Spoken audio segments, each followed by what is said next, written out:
अस्सलाम वालेकुम दोस्तों, भी मौसम फकर में खुश आमदीद। जनाब तोशाखाना केस एक मरतबा फिर आ गया है लाइमलाइट पर, और इस मरतबा ये तोशाखाना केस सुना जा रहा है सुप्रीम कोर्ट ऑफ पाकिस्तान में। और मिस्टर जस्टिस सुमरताब बंदयाल साहब जो कि चीफ जस्टिस ऑफ पाकिस्तान हैं, उन्होंने जनाब 3 रुकनी बेंच बना दिया है और बेंच के अंदर वो खुद यकीनी तौर पर शामिल हैं और उनके साथ शामिल हैं अल मारूफ ट्रकों वाली सरकार यानी जस्टिस मुज़ार अली अकबर नकवी साहब, और उनके साथ शामिल हैं जनाब जमाल मुंदोखेल साहब। इसका मतलब ये है कि ये बेंच अपनी ही तश्कील में इस बात की तरफ इशारा दे रहा है कि अगर इस केस का फैसला होता है तो उसका फैसला क्या आ सकता है। और शायद इस तरह लग रहा है कि तोशाखाना केस के अंदर और किसी की एंट्री हो ना हो, सास साहिबा की एंट्री हो गई है और उस एंट्री ने दमाद को हलकान कर दिया है। और मुर्शद हैं यकीनी तौर पर इस वक्त बहुत ज़्यादा परेशान, और मुर्शद के मुरीदैन हैं उम्मीद के ऊपर कायम। लेकिन ये बात मैं आपको बता दूं, चाहे इसके अंदर सास की एंट्री हो जाए या जनाब मुर्शद हो जाए परेशान, या जनाब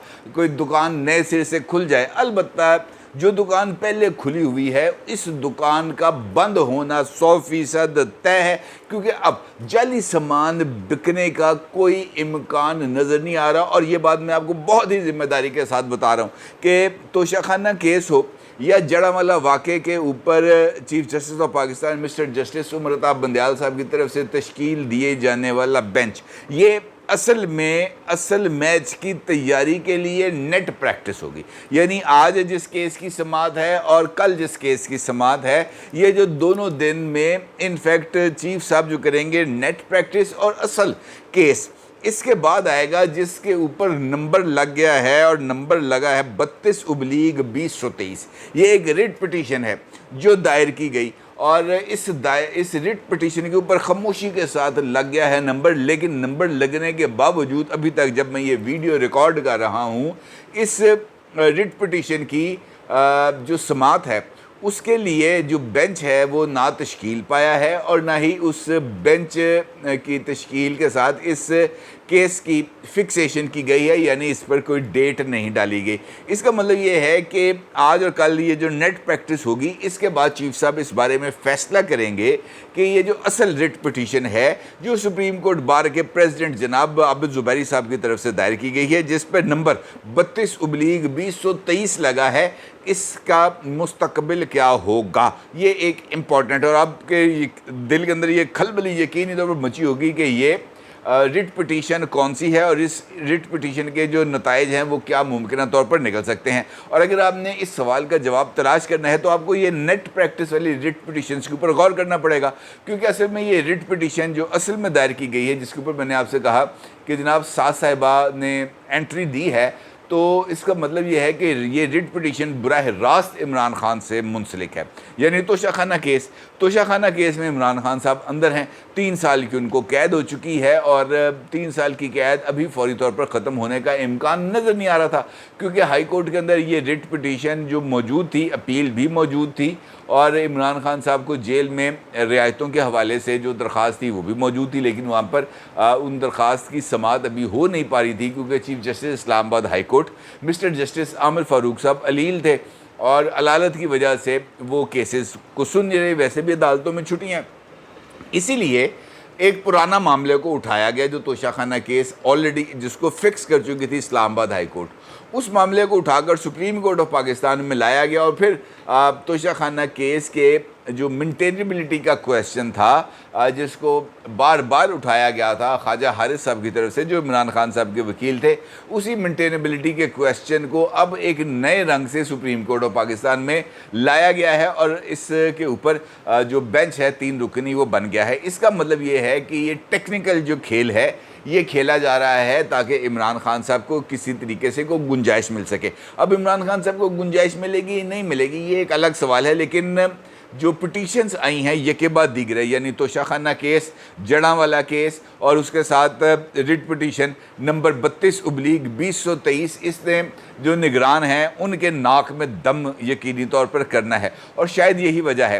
कि ये 3 केसेस यके बाद दीगरे लगने के इम्कानात पर जो निगरान हैं उनकी उड़ गई नींदें اور فوری طور پر جو نگران وزیر قانون ہیں یہ کل رات کو پہنچتے ہیں اسلام آباد، اور اسلام آباد میں جناب شہر دستور پر سفید پتھروں سے بنی ہوئی عمارت یعنی سپریم کورٹ آف پاکستان، اور سپریم کورٹ آف پاکستان پہنچ کر یہ ملاقات کرتے ہیں اٹارنی جنرل آف پاکستان جناب منصور عثمان عوان صاحب سے، اور اس کے بعد منصور عثمان عوان صاحب وزیر قانون موصوف کو لے کے چلے جاتے ہیں جناب در دولت پر عمر عطا بندیال صاحب جو چیف جسٹس آف پاکستان، اور وہاں پر جا کر ان سے ملاقات کرتے ہیں کہ ایپا این نے جناب نویں وزیر قانون جنہوں نے کل پریس کانفرنس کی تھی مرتضیٰ سولنگی کے ساتھ، اور انہوں نے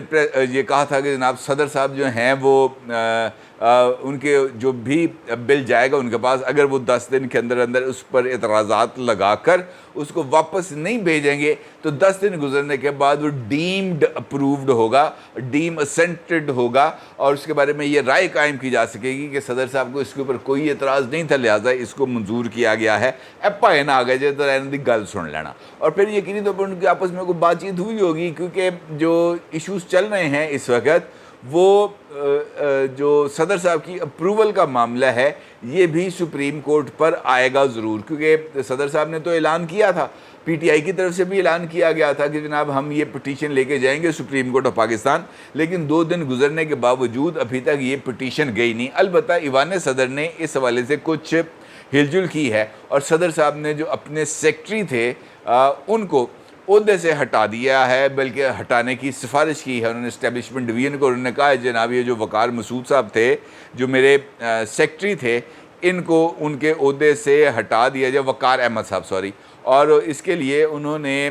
جو خدمات ہیں وقار احمد صاحب کی اپنے سیکٹری کی وہ واپس کی ہیں اسٹیبلشمنٹ ڈویژن کو، اور انہوں نے صدر صاحب نے اسٹیبلشمنٹ ڈویژن سے یہ درخواست کی ہے کہ ان کو جو نئی ان کی جو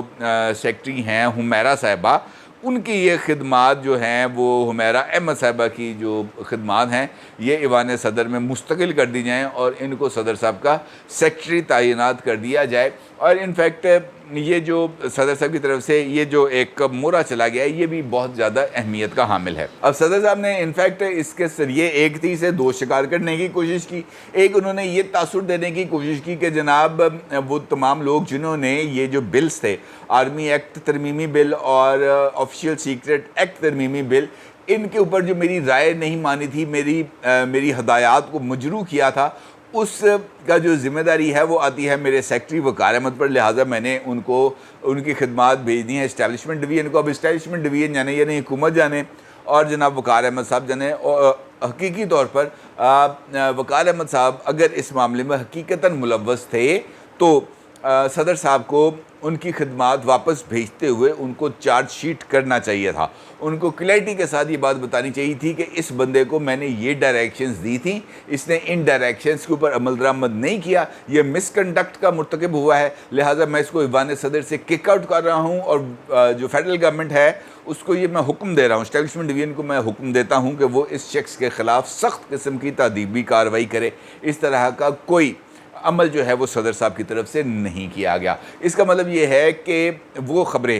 جو یہ چل رہی تھیں کہ جناب صدر صاحب نے 13 بلز تو واپس کر دیے، اور وہ جن کے بارے میں ریٹن آرڈرز کیا گیا تھا وہ بلز واپس بھی ہوئے، وہ بلز جناب فیڈرل گورنمنٹ کو اور اسپیکر نیشنل اسمبلی سیکریٹریٹ کو موصول بھی ہوئے صدر صاحب کے اعتراضات کے ساتھ، لیکن یہ جو 2 بلز تھے ان کے اوپر صدر صاحب کی طرف سے نہ کوئی اعتراض لگایا گیا، نہ ہی ان کے اوپر تحریری طور پر اپنے سٹاف کو یہ بات کہی گئی کہ جناب ان کو آپ نے واپس بھیجنا ہے، بلکہ ایوان صدر سے ایک ذریعے نے ایک سینئر جرنلسٹ کے حوالے سے بات بتا رہا ہوں، طلعت حسین صاحب، انہوں نے ٹویٹ بھی کیا اس پہ اوپر کہ جناب ان کو ایک ایوان صدر کے ایک سورس نے کنفرم کیا کہ ایوان صدر کے سٹاف نے ان 2 بلز کے حوالے سے صدر صاحب کو 1 سے زائد مرتبہ آگاہ کیا کہ جناب 13 بلز چلے گئے ہیں، یہ بلز دونوں ابھی تک موجود ہیں اور ان کے اوپر اعتراضات آپ نے فائنلائز نہیں کیے، یہ فائنلائز کریں تاکہ ان کو بھی بھجوایا جائے۔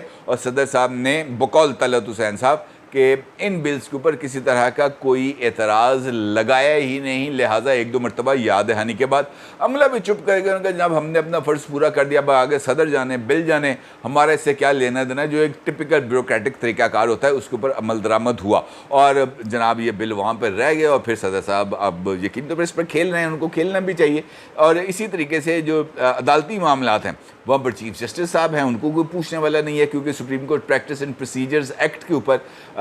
जो है वो स्टे ऑर्डर मौजूद है, और मौजूदा चीफ जस्टिस ऑफ पाकिस्तान उसके ऊपर कोई कार्रवाई नहीं कर रहे, और उसके नतीजे में जो एक अदालती बहरान है वो बढ़ता चला जा रहा है। अभी रिसेंटली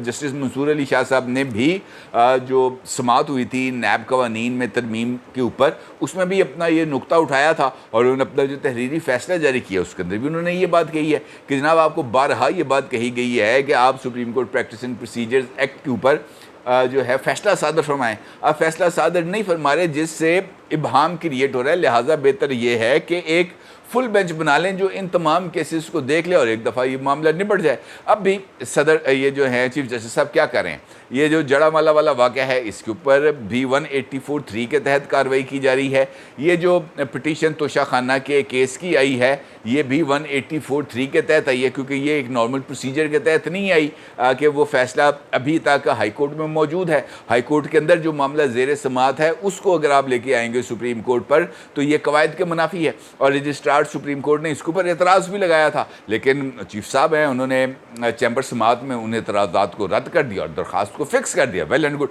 और इसी तरीके से आबिद ज़ुबैरी साहब की जो दरख्वास्त है जिसके ऊपर मैं आपसे गुफ्तगू के आगाज़ से कह रहा हूँ कि जनाब 32/2023 ये नंबर लग गया है, ये भी 184(3) की दरख्वास्त है। और क्या है ये दरख्वास्त? इस दरख्वास्त में जनाब आबिद ज़ुबैरी साहब ने जो चैलेंज है वो किया है मरदमशुमारी के नताइज को, और उन्होंने अपनी इस दरख्वास्त के ज़रिए जो जिसे हम कह सकते हैं कि सुप्रीम कोर्ट ऑफ पाकिस्तान से ये दरख्वास्त की है कि कौंसिल फॉर कॉमन इंटरेस्ट ने मरदमशुमारी के जिन नताइज को कबूल किया है वो कौंसिल फॉर कॉमन इंटरेस्ट का डोमेन नहीं थी। लिहाजा मरदमशुमारी के नताइज इस वक्त कोई आइनी हैसियत नहीं रखते, और मरदमशुमारी के नताइज की आड़ में इलेक्शन कमीशन ऑफ पाकिस्तान ने 90 दिन में इंतखाबात के इल्तवा को जवाज़ बनाया है, और अब वो 90 दिन में इंतखाबात नहीं करा रहे। इंस्टेड कि वो इलेक्शन शेड्यूल अनाउंस करते, इलेक्शन कमीशन ऑफ पाकिस्तान ने हल्का बंदियों का शेड्यूल अनाउंस कर दिया है, और अब वो नई हल्का बंदियाँ करने जा रहे हैं, और ये प्रोसेस उनके मुताबिक जाकर दिसंबर में कंप्लीट होगा, और उसके बाद एतराज़ात सुने जाएंगे। लिहाजा आइन का जो 90 दिन के अंदर इंतखाबात कराने की मर्ज़ी और मंशा है वो मजरू होगी, और उसके नतीजे में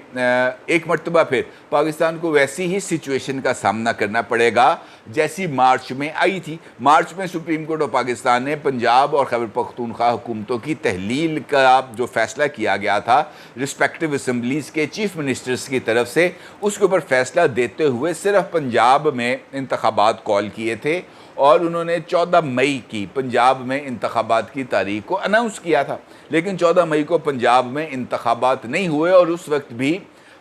इंतखाबात के इल्तवा के लिए फ़ंड्स की जो कमी है उसको जवाज़ बनाया गया, और अब इंतखाबात के इल्तवा के लिए मरदमशुमारी को जवाज़ बनाया जा रहा है। लिहाजा इस जवाज़ को ना सिर्फ मुस्तरद किया जाए बल्कि इंतखाबात की तारीख का ऐलान किया जाए और इंतखाबी शेड्यूल का ऐलान किया जाए, ताकि डेमोक्रेटिक प्रोसेस आगे बढ़े, और जो नई गवर्नमेंट आए जो चारों इलेक्टेड चीफ मिनिस्टर्स हों वो इस बात का फ़ैसला करें कि जनाब मरदमशुमारी के नताइज की रोशनी में असर नौ हल्का बंदियाँ की जानी चाहिए या नहीं की जानी चाहिए। ये दरख्वास्त भी 184(3) के तहत आई है, और इस दरख्वास्त के ऊपर भी नंबर लगा दिया गया है खामोशी के साथ। अब ये बात ज़रूर है कि नंबर लगने के बाद जो अगला प्रोसेस है वो ये होता है कि बेंच बनाया जाए। अब ये एक ऐसी दरख्वास्त है जिसके ऊपर या तो supreme court practice and procedures act के तहत इसके ऊपर बेंच बनना चाहिए, क्योंकि इसका ताल्लुक भी बहुत ज़्यादा हद तक नेशनल इंटरेस्ट के साथ है, और पब्लिक एट लार्ज के साथ इसका इंटरेस्ट जाकर जुड़ता है। तोशा खाना केस का नहीं जुड़ता, लेकिन इसका जुड़ता है। और अगर आपने प्रैक्टिस एंड प्रोसीजर एक्ट के तहत इस केस को नहीं देखना तो फिर 3 रुकनी या 5 रुकनी हम ख्याल बेंच बनाने की निस्बत बेहतर है कि फुल कोर्ट बना दिया जाए जो इस अहम तरीन मामले को देखे। लेकिन माजी में जब भी फुल कोर्ट बनाने की दरख्वास्त की गई है, chief justice of Pakistan mister justice Umar Atab Bandial साहब ने उसको वीटो ही किया है, और उन्होंने फुल कोर्ट नहीं बनाया, जिसके नतीजे में ये जो अदालती एतराज़ात हैं ये बड़े हैं। अब भी अगर इस केस में भी ऐसा ही किया जाता है तो फिर जो जवाज़ है सुप्रीम कोर्ट के फ़ैसलों पर एतराज़ात का, वो ना सिर्फ बढ़ेगा बल्कि ये जो फ़ैसले हैं सुप्रीम कोर्ट का ये भी एक मुतनाज़ा फ़ैसला होगा। अभी भी वक्त है सुप्रीम कोर्ट ऑफ पाकिस्तान के पास कि वो इस अहम तरीन मुकदमे की समाअत के लिए फुल कोर्ट बना दे और तमाम मामलात को एक ही मरतबा फुल कोर्ट के अंदर रख कर इसको निपटा दिया है, जो मेरा ख़्याल है कि ये ज़्यादा बेहतर होगा और जनाब उमर अता बंदयाल साहब अपनी रिटायरमेंट से पहले एक अच्छी याद लेकर जाएंगे। अदरवाइज़ अगर वैसे ही हम ख्याल टोला बनना है जैसे ये तोशाखाना केस के अंदर बने हैं, ऐसे ही 3 रुकनी 5 रुकनी हम ख्यालों ने आकर इस मामले को संभालना है, तो फिर मेरा नहीं ख्याल कि ये फ़ैसला भी तस्लीम किया जाएगा। ये बात मैं कह रहा हूँ आपसे, बाकी अल्लाह बेहतर जानता है, लेकिन मुझे नहीं लगता कि ऐसी सूरत हाल में ये फ़ैसला तस्लीम होगा। और ये जो इस वक्त एक ढकी छुपी सरकार चल रही है, ऐसी सूरत हाल में वो जो ओला है ना, ओला वो ख़त्म हो जाएगा, फिर जो कुछ होगा वो खुल के होगा और फिर शायद इलेक्शंस के लिए ज़्यादा तवील इंतज़ार करना पड़ जाए। अपनी राय को ज़रूर इज़हार कीजिएगा। आपका बहुत शुक्रिया। अल्लाह हाफ़िज़।